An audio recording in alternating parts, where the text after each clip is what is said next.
Hello and good morning, everyone. Joe Justice here, reminding you that if you're a dad, if you give me just 10 minutes every morning, I will help you get closer to your goals. And if you're a woman, I learned a long time ago to never tell a woman what to do, but you are welcome to watch as well. So today I thought we would touch base on, I think my topic for today was, I'm going to tell you how to lose 10 pounds by Thanksgiving. Why did I say 10 pounds by Thanksgiving? So here's the deal. We're in October now, and we're about ready to wrap up the Halloween season. Let's see. We've got this week, it's Monday, so less than a week is Halloween, so we'll be doing the trick-or-treating and everything. Then we're going to be going into the Thanksgiving season. Once you get into the Thanksgiving season and the Christmas season, there is food everywhere. Am I right? There is cookies and cakes and figgy pudding, and everybody's giving out food everywhere. At the office, there's going to be tons of food. People will be sending you gift baskets, and people are going to be sending you customer appreciation stuff and donuts and cakes. And that's not even to mention all the Christmas parties. You're going to have office parties. You're going to have church parties. You're going to have all this stuff, and that makes the entire holiday season just next to impossible. And it's really important to understand it's not really what you eat, because everybody always wonders about that. What do I eat? How do I eat? How do I stay on track in December? It's not really what you eat between November and January. It's what you eat between January and November that really matters. I mean, you're going to gain some weight in the holiday season. It's almost impossible not to. There's some things that you can do to kind of mitigate it. Be strict on the days that you don't have parties or anything, but realistically, if you've got any kind of a life, if you've got friends, if you've got family, it's next to impossible to be strict in that period.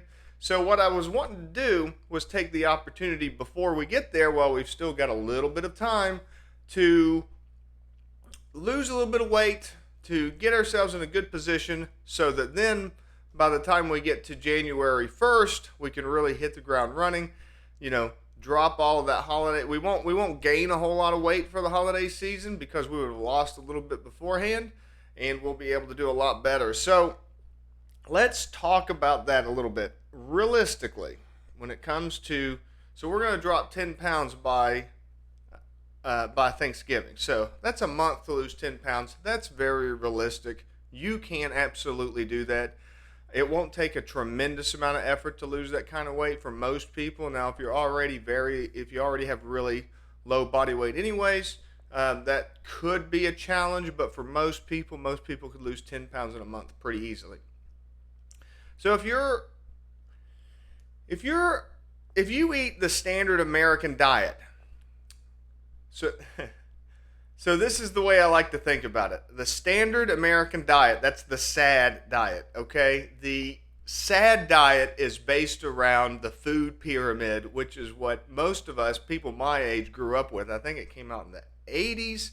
It was part of my childhood. Everybody always talked about it. And it is atrocious. It is an absolute nightmare from both a calorie standpoint, from a hormone standpoint. I mean, it has nothing but grains and little teeny tiny amounts of meat. It's got tons of fruit.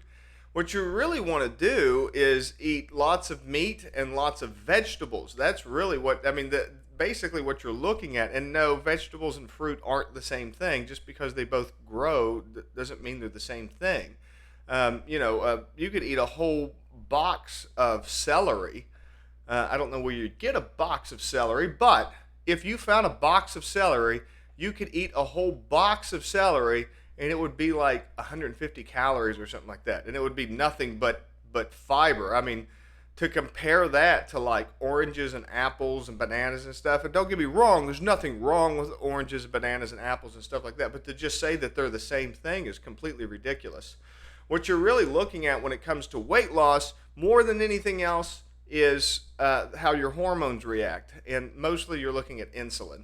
So anything that like has like a, you can kind of look at the glycemic index to kind of figure that kind of stuff out. But so I don't want to get bogged down into all that stuff. I want to simplify it for you and make this super duper simple. So 2 simple foods you can drop, 2 things that you can drop that will affect your hormones. And again, hormones is primarily what it's all about.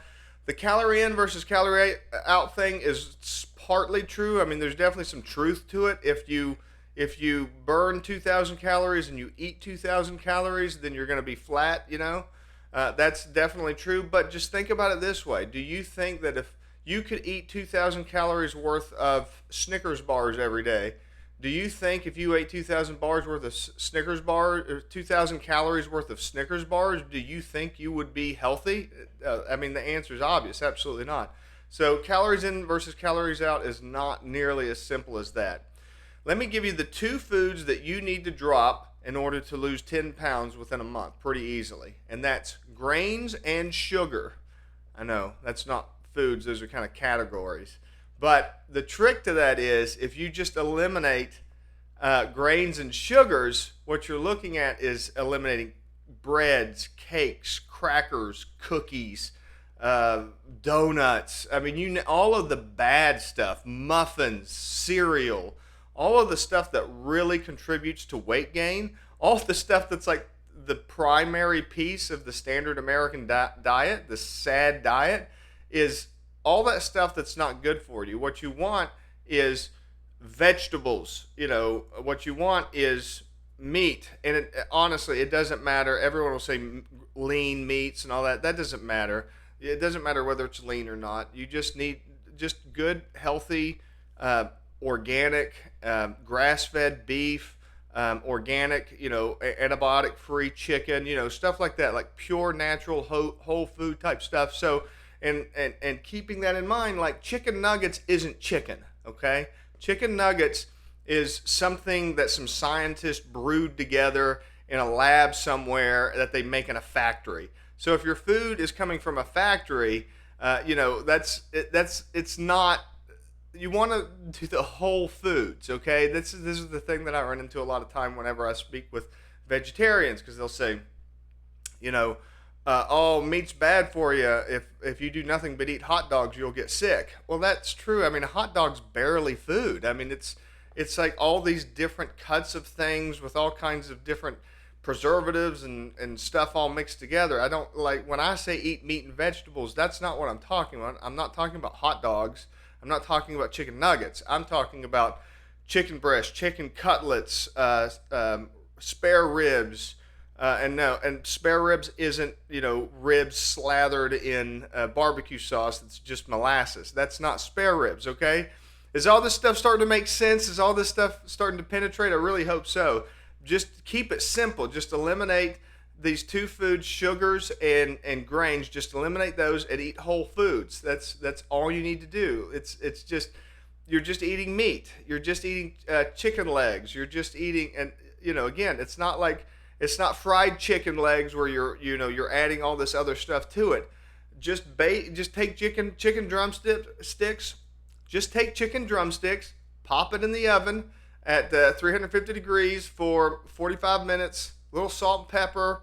That's it. And then eat that with some broccoli, and I guarantee you that you will lose weight without a doubt. You probably can't eat too much of that type of eating. You can easily eat too much bread. You can easily eat too many cookies. You can easily eat, all that kind of stuff. Salmon's great. And again, that's salmon. That's not fish sticks. Fish sticks is barely meat. It's like this thing that was created. So I hope that all made sense. I hope you understand where I'm coming from there when it comes to simplifying your meals. Whole foods, eliminate sugar and grains. You'll lose 10 pounds without even trying if you stick to those rules. Really, I mean, it'll blow your mind how quickly the weight will start to come off when you take that approach. The next thing that I want to talk about real briefly is weight loss. What's the best exercise for weight loss? The best exercise for weight loss is slow, consistent exercise. So if you're wanting to lose weight, take an hour-long walk is great. Do a workout video, that's like sustained cardio for 45 minutes to an hour, or high intensity cardio. That's the other thing. You can do short bursts of high intensity. High intensity is interval training. So you would sprint, for example, as hard as you can for 2 minutes or for 1 minute and then rest for 2 minutes. So that type of thing. And there's lots of cardio programs that do high intensity intervals. So you either want to do high intensity intervals or you want to do long sustained cardio for weight loss. Either one, as long as you push it. You don't want to be in that middle ground where, because that's conditioning. Once you get to that middle ground where you're trying sustained endurance, that's more about conditioning your cardiovascular system than weight loss. And finally, wrapping up today, how do you deal with hunger? That's a question that people ask all the time. What do you do to deal with hunger? That is really pretty simple. If you're eating right, the way that I'm describing here, whole foods, lots of vegetables, lots of meats, you will not get nearly as hungry as you will with if all you do is cut back on the foods that aren't good for you. So if your idea of dieting is, having only one cookie a day instead of having 5 cookies a day, if that's your idea of dieting, you're going to get hungry because that cookie causes insulin surges that makes you hungry, that makes you want more of it.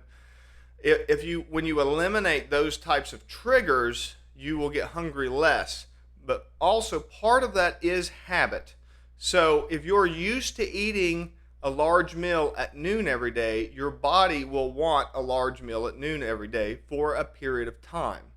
So if you be consistent and you drive through that first week or two of not having those types of foods, if you stay consistent with it, then eventually the hunger will subside, because the hunger is not really hunger. It's not physical hunger. It's a habit that you've developed, and that's what you're dealing with there. All right, guys. Well, we are almost at the 12-minute mark. So that's it for today. I hope you enjoyed this. I hope you learned something, and I hope you have a great rest of your day. I will see you tomorrow for Dad Bod Daily. Take care, and bye-bye.